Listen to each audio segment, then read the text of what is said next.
Good evening, friends. And it's the grumpy, bald headed old man broadcasting from Studio B of WDWL TV, located on Grumpy Vulture Boulevard, a division of Grumpy Vulture Productions. And that's enough of the frickin' vulture for a while. Now, last night, I watched a documentary on the Union Pacific Railroad, mainly on the steam engines of the Union Pacific Railroad. And I'll tell you what, I was blown away. You know, we talk about the wonders of technology. Take a look at these steam engines. Now, 90% of these steam engines were made by hand, not by some stamping press and some robot on an assembly line. These were built by hand. And one, number 844, which was put into service in 1944, to this day, it's still in service. It has never been retired. A steam engine. Now, it was down for 2 years, I think 58, 59, for rebuild. But it was never retired. It's still running to this day. And a real marvel of its time. Number 4014, referred to as the Big Boy. And it is huge. This steam engine, built by hand. Not, hey Charlie, move that crane over here. Little robot goes, bzz, bzz, bzz, bzz. No, built by hand. In 1941, this steam engine weighs 1,000, pardon me, can't read. Okay, glasses adjusted, try it again. 1,198,500 pounds. Built by hand. No stamping presses to forge parts, no robots to run bolts and nuts in, no robots to rivet boilers together. Over 1,000,000 pounds. And this steam engine cranks out 6,290 horsepower. Built in 41.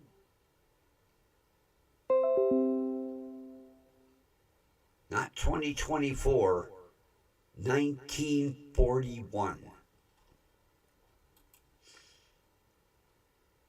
Now, it was retired donated to a museum in 1961 where it sat for people to marvel at. And then the Union Pacific said, no, wait a minute. We want it back. And they negotiated a very nice deal with the museum in 2013.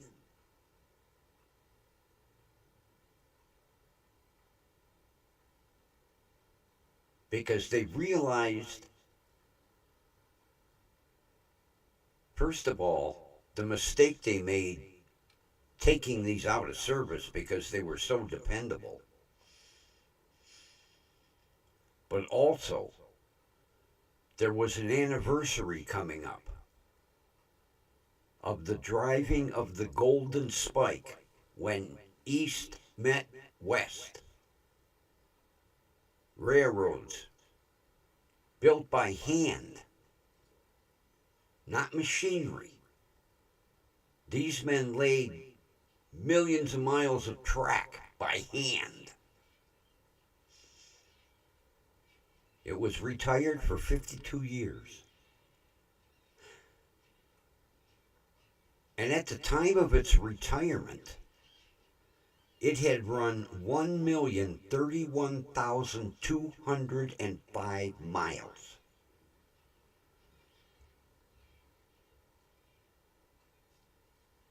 And after it was removed from retirement and refurbished, placed back into service, still operating to this day. Now, we're talking machinery that each little piece and part was put on by hand. No robots. Talk about, you talk about the wonders of technology today. Watch this documentary. Search on YouTube, Union Pacific, Big Boy. It's enlightening. One of the best documentaries I ever watched. And they had the anniversary of the driving of the Golden Spike. And they had the two engines that actually met nose to nose that day. They thought enough to restore them, keep them.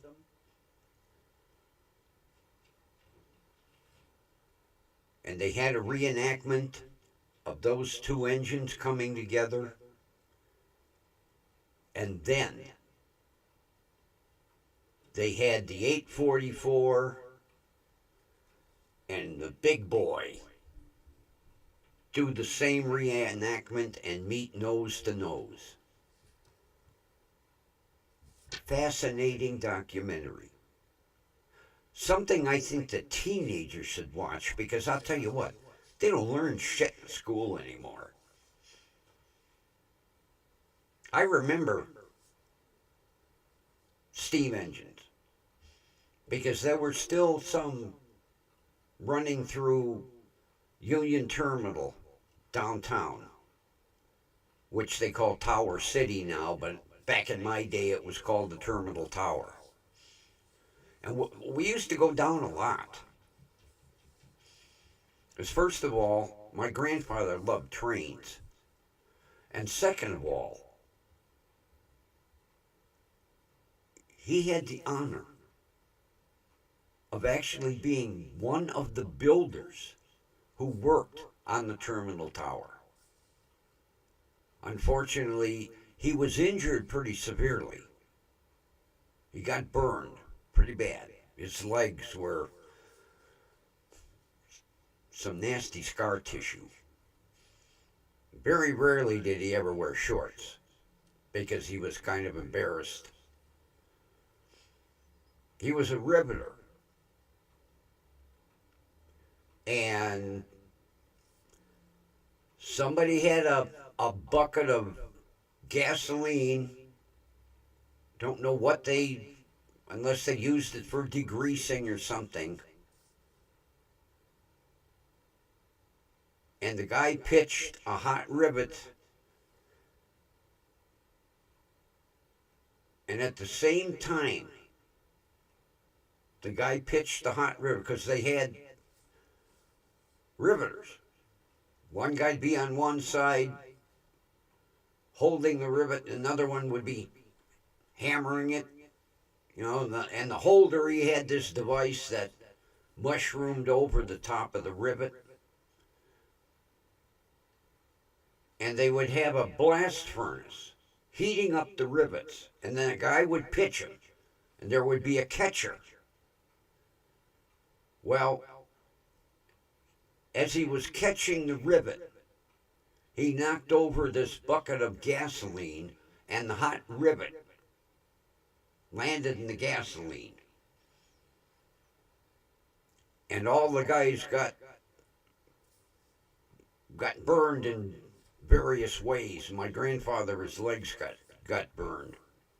Like I say, he had some nasty scar tissue, but it didn't affect the muscles in his legs. He was lucky. It was, kind of nasty second degree. So I don't know if he ever went back after he got burned. I was young listening to these stories. But, to walk around the terminal tower at the time, when you could go all the way up,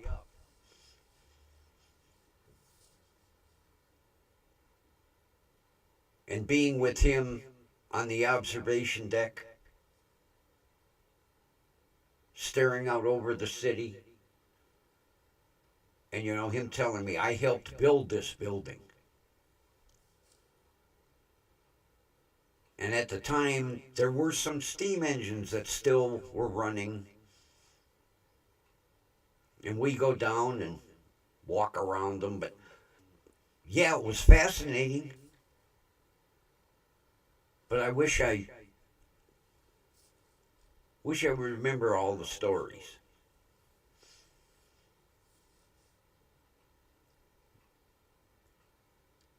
And, I'm not here to preach history.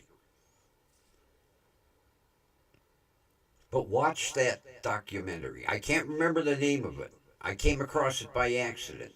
But if you go into the search bar on YouTube and you put in Union Pacific Big Boy 4014, the documentary will come up. And it's amazing to watch. Seeing that equipment that was built by hand, it still amazes me to see tall buildings, especially looking, when you see scenes of New York, buildings that were built in the 20s and the 30s and the 40s, and they're brick. And, it boggles my mind. How the hell did those guys build 30, 40, 50-story buildings without the use of big cranes like they have today and, scaffolding and safety equipment, Scaffolds back in the 20s and 30s were just rickety assembly of boards. Not like the metal scaffolding today where, everything's double locked and safety bars.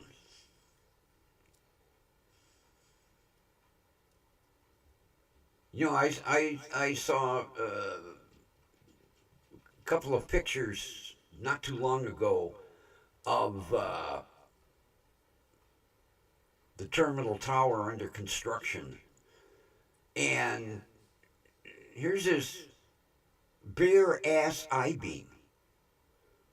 And there were like 12 guys sitting on the I beam 20, 30 stories up, eating their lunch and walking around like nothing. Sitting out in the middle of nowhere. Look down and there ain't no safety net. And we're not talking guys in, construction uniforms and hard hats. And they were in their everyday clothes, everyday shoes, fedoras. Yeah. Working on a bare ass I beam, wearing your fedora, cigar sticking on her mouth. Amazing. Just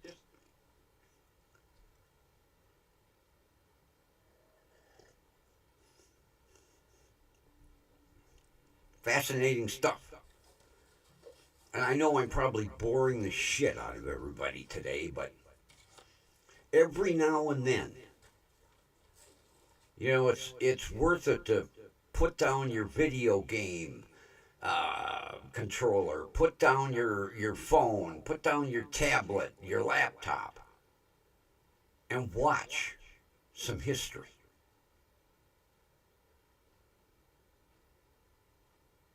Now, I'm not a huge train buff, but going down to the Union Terminal with my grandfather, I appreciate trains.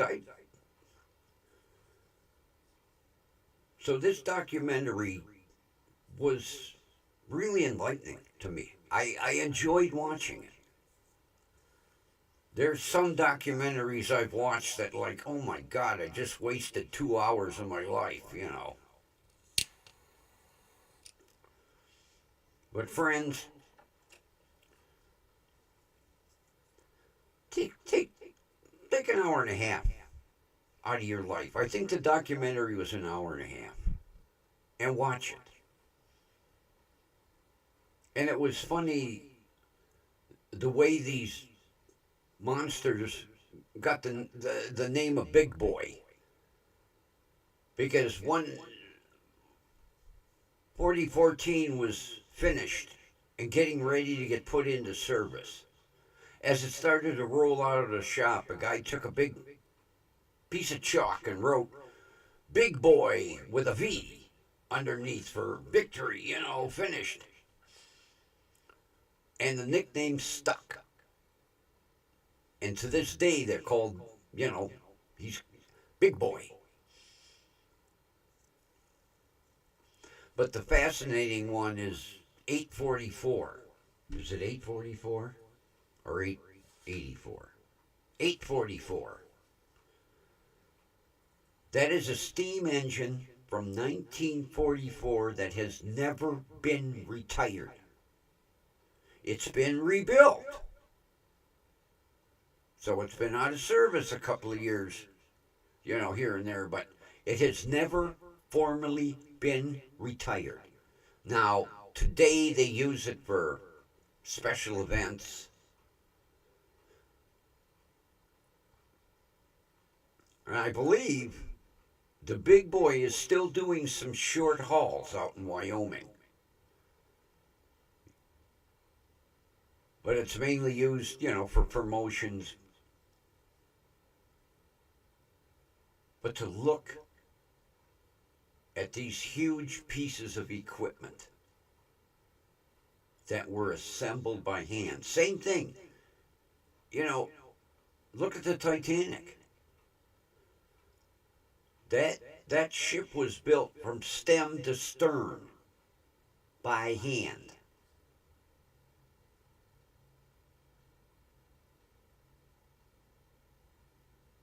And we talk about today's technology. You see a vehicle, roll off the assembly line today, and it's put together 80% of it by robots. Not back, not, not back in the day. Everything was made by hand, by hardworking Americans.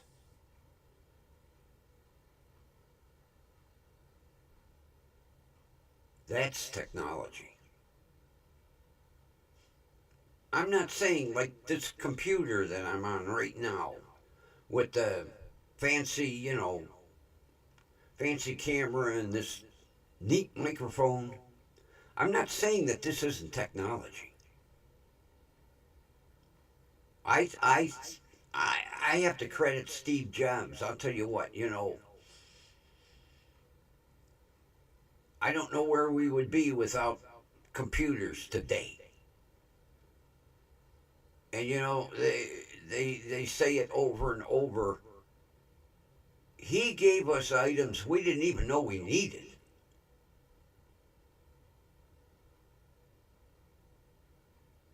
And yeah, I mean, right now, the technology that I'm on,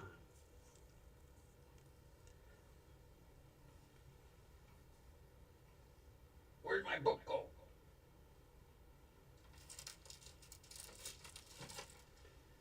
The computer is smaller than this book. The computer that I'm on right now is half the size of this book. And I mean, look what it's doing. It's bringing you a bald headed old man.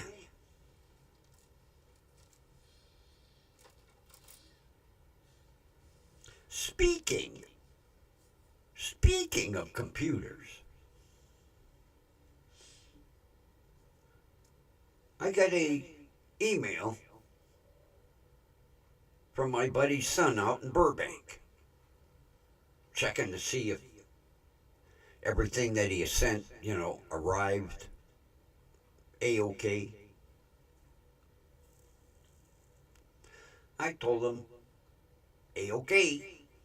Well, next week, I am getting a computer that is smaller than the one I'm using now.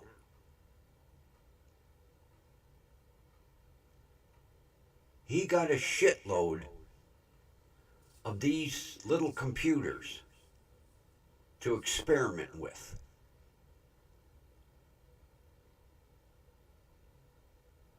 They're small enough to hang on the back of your monitor to make your system an all-in-one.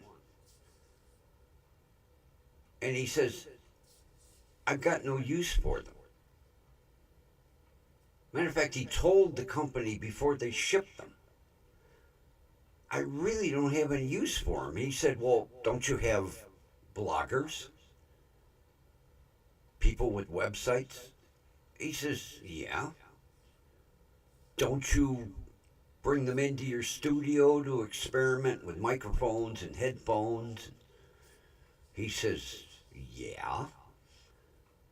He says, well, experiment with some of our computers. And they shipped him 10 or 12. And he asked them, he says, well, after I experiment with them, what do you want me to do? You want me to return them? And they said, oh, no, no, no. They're written off for demo purposes. So he told me he's sending me one. Brand new, in the box, never opened. I can't wait to get it. I asked him some information about it, and he goes, I don't know. When you get it, you'll know.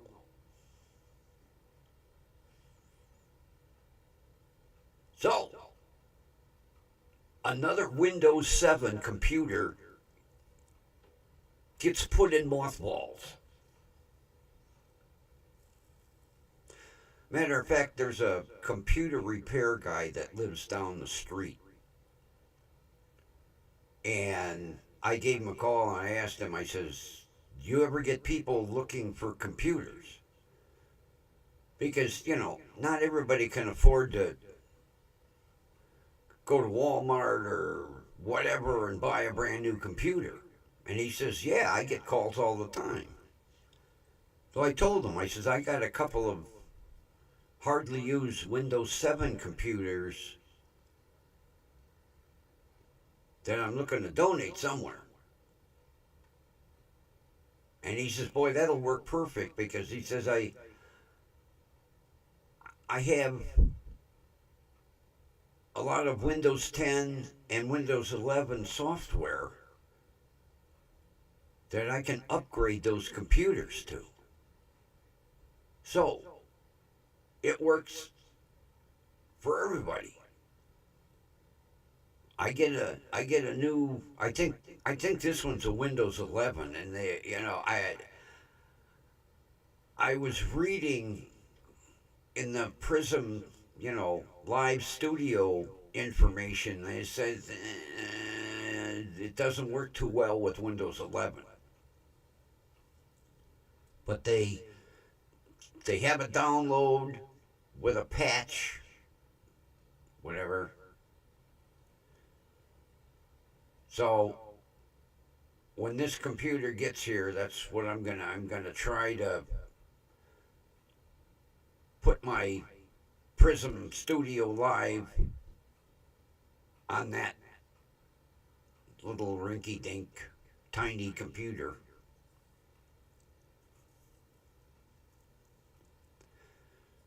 Because like this computer here, the only program that's on it besides what Microsoft has, whatever the new Explorer is, there's nothing else on it except this. I don't want anything that's going to screw up my software.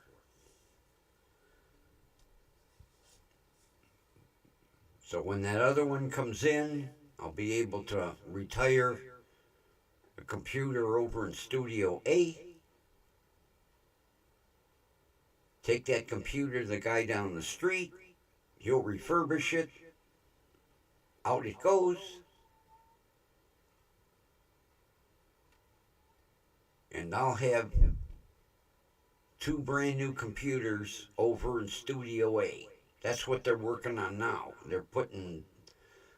I got another small form factor that they're installing over there. Boy, I'll tell you what, the room saving. Jeez. You don't realize how big those desktops are until you have a computer you can hang on the back of a monitor.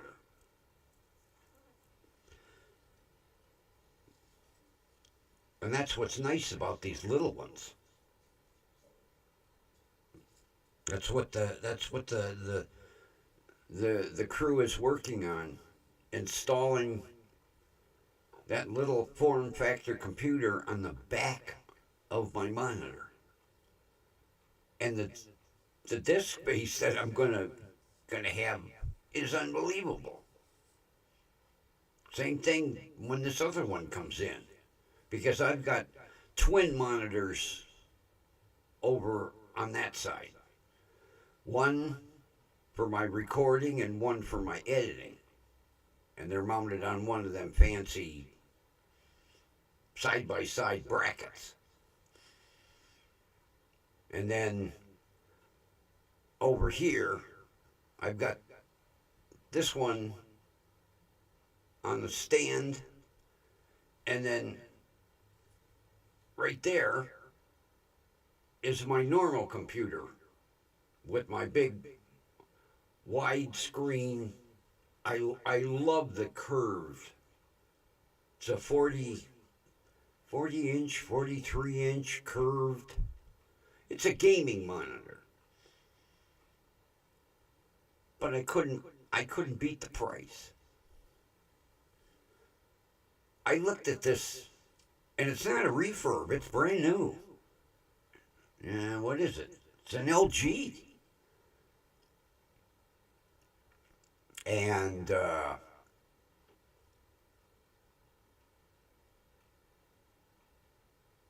was just looking at monitors one day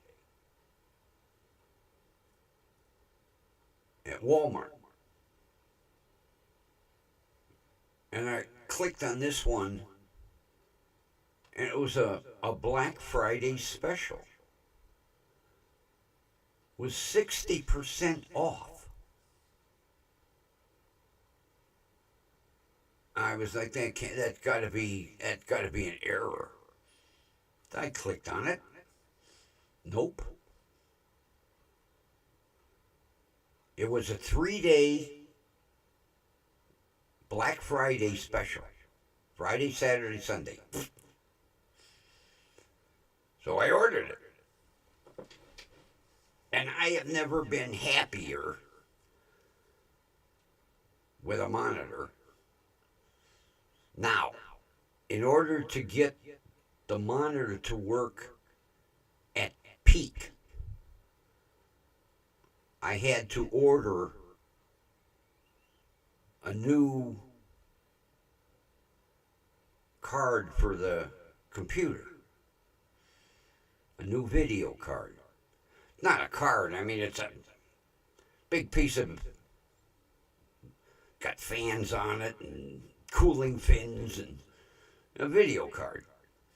That's what they call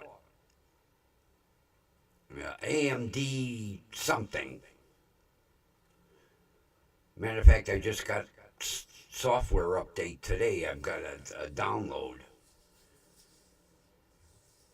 And I'll tell you what, between the factory video card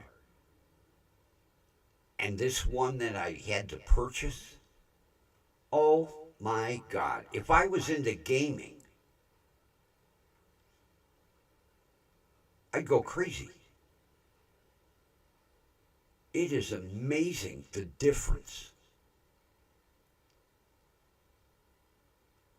So that's why I say technology, it's getting better and better and better every year. But unfortunately, with this technology are a lot of drawbacks. Because you take a look at how many people that were put out of work at just we'll say the Ford factory alone with the installation of robots. And you know, not only Ford, GM, Chrysler, because these robots are, first of all, they're way more efficient than humans, unfortunately. And a robot don't need to take a piss break. But the people that were put out of work,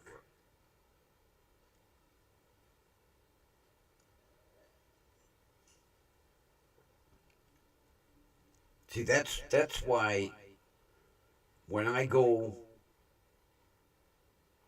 to a store,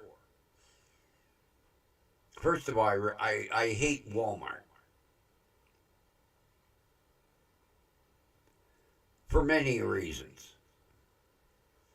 But you know, you got 20 registers and 18 of them are self-checkout.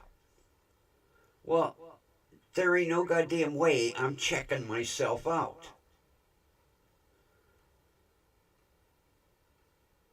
And you look at those 18 registers, that's at least 36 people that don't have jobs. Because you got, 2 shifts. And then there's even more because, you got the people that somebody's got to cover for their days off.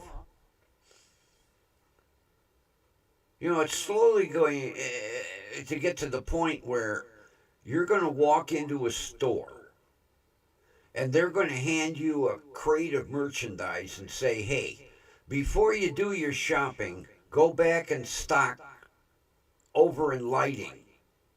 And when you're done stocking, then you can shop. And then when you get done shopping, check your ass out. No. I don't care how long I got to stand in line. I want to give that person a job and keep them working. I got a friend that's like, oh, I love self-checkout. Well, good for you. I don't. Of course, she gets up at 5 o'clock in the morning, and as soon as the store opens, she's shopping. So, she goes in and picks up her 4 or 5 items. Bing, bing, bing, she's out the door. I get up at like the crack of noon. And when I shop, I want a live person. Because I want to show that person, I want to keep them working. I want to keep them in a job.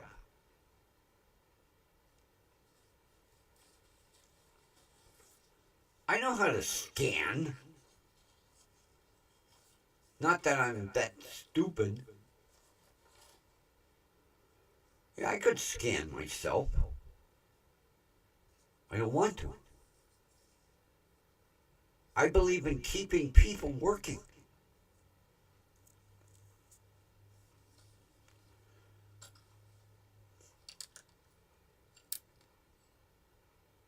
That's a couple weeks ago when I went to the homeless steeple.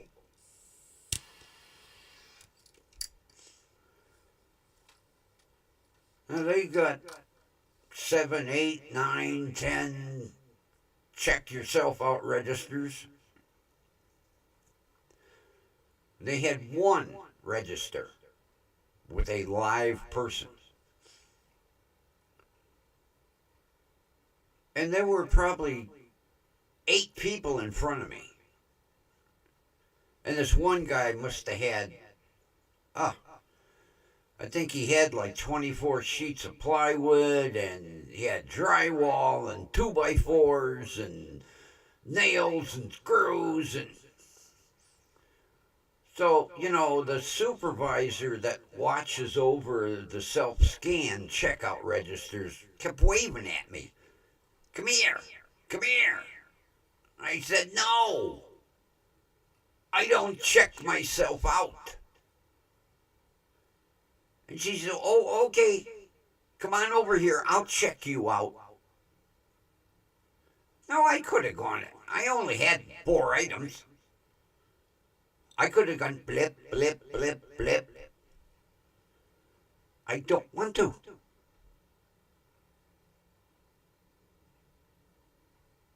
I was in customer service almost every job I had. I like a little in return. So I went over and she goes, I'll show you how easy it is. I says, ma'am, I know how easy it is. I could very easily check myself out. I want, first of all, to keep that lady working. And second of all, I like a little customer service.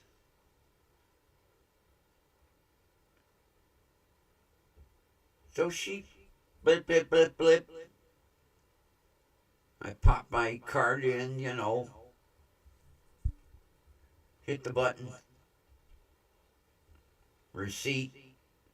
Have a nice day.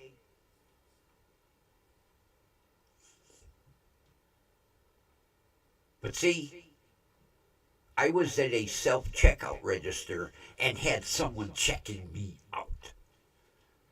And another thing, I like to chit-chat a little bit with the cashier. A little human interaction. God, I read an article yesterday about this division of Elon Musk's that they're putting chips in people's heads. And these chips, basically, they're, paralyze people. And these chips are like, some AI thing where they think, move my hand, and they move their hand. Now, if they can get people with paralysis to use their limbs again, wonderful, outstanding. But the thought of an implanted computer chip in my head scares the shit out of me. It's got FDA approval. They did one the other day. Now, this person isn't going to wake up and say, okay, let's go for a walk, and his legs are going to take him for a walk. Because, from lack of use, muscles atrophy and that, so, it's going to be a process. But if this person can think, hand, write my name, and he writes his name, amazing. Absolutely amazing. But it's scary.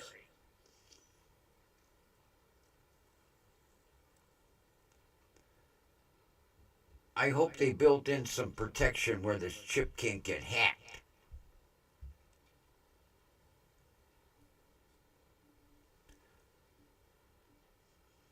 That's like a kid that I know, got to be in his 30s, maybe late 20s, was born hearing impaired. And recently, he got those, what are they, cochlear implants, and he can hear again. Well, he was born impaired. I don't know how much hearing that he had when he was born, but now that's amazing. That technology is just off the charts.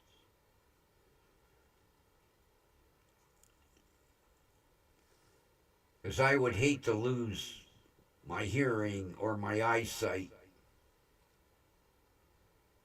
The eyes scare me more than the hearing.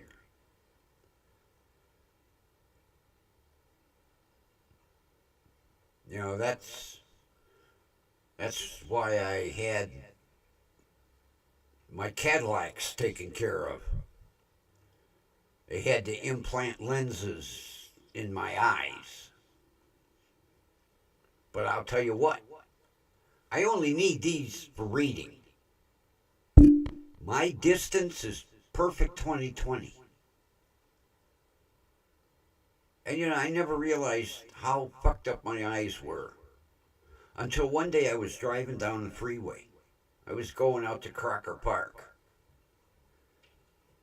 My ENT doctor's out there. And I was like, God, why are the damn, I'm looking at the exit signs a ways down and they're all blurry. Now, I hadn't gone in for an eye exam in a long time.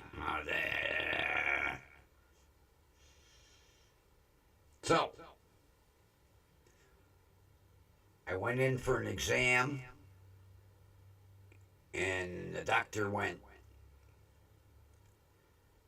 "You got problems, buddy.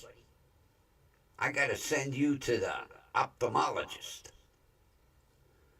So he examined my eyes and went, "Whoa, we need to do some repair work." And I said, "Okay, when?" So he said, "Well, 3 weeks, We're going to do first eye, and a month later, we'll do the second eye. So, I ended up getting them both done. Amazing. I never realized how freaking blind I was. But you know what's scary about eye surgery? You're not asleep. They give you a little relaxer, they call it. And while the surgeon's operating on your eye, you can see the instruments coming at your. Of course, you know, you can't move and your eyes pried open. But, you know, watching shit go, you know, scalpels and forceps and he talks to you. Because as they do the surgical work they got to do, I remember him going, now, tell me what color light you see. And the first one was red, and then a green, and then a yellow, and a blue. And while, you know, they're flashing this light in your eye, you're telling them, okay, it's red.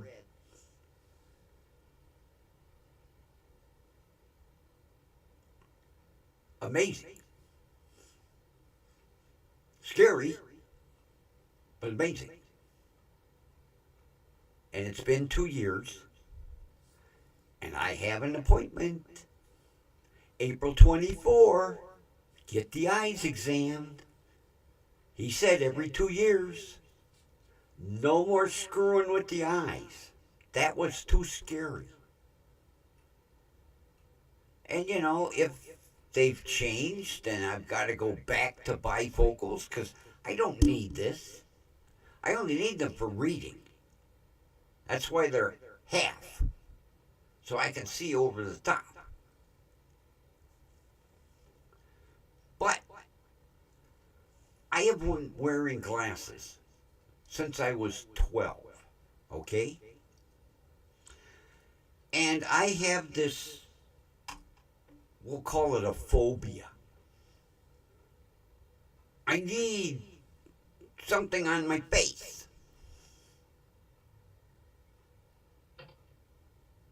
Even though right now I could go out and drive my car,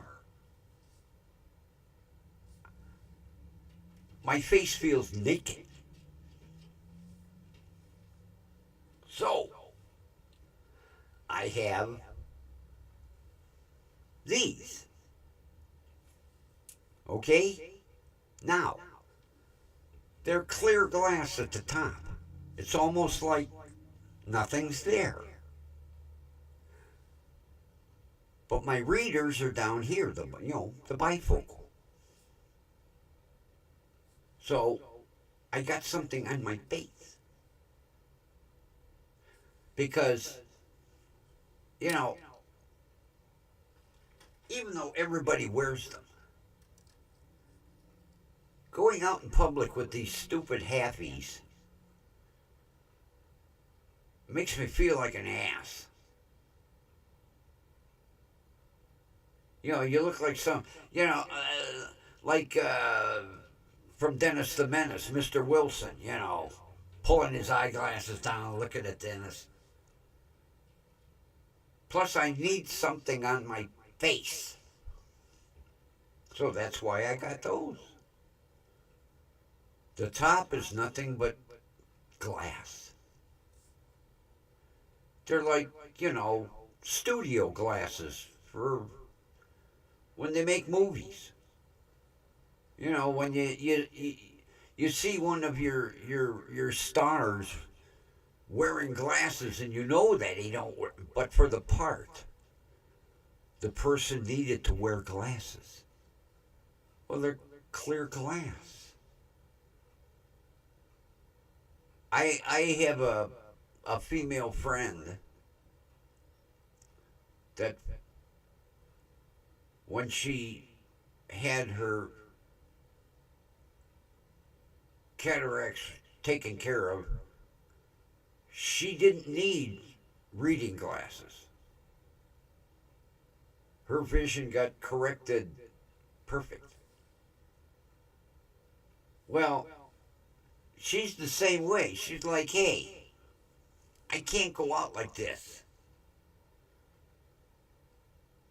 So she ordered several pair of just clear glass. They don't do shit. But she's like me. She's got to have something on her face.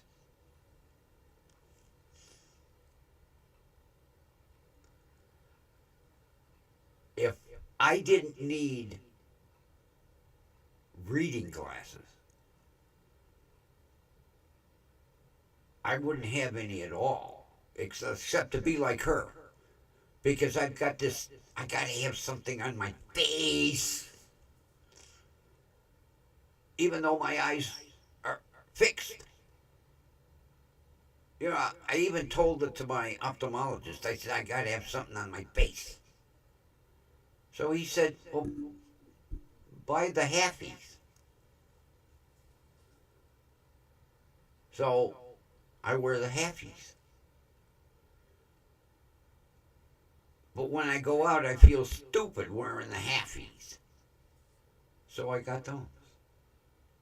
I know.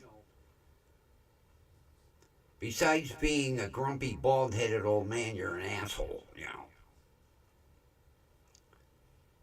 Everybody's got a phobia. A lot of people don't admit to it, but everybody's got a phobia. And with that, God, I've been running almost an hour every night. Holy shit. I'm putting people to sleep. But I'm going to get ready to make dinner. So, friends, have a good evening. And number 30,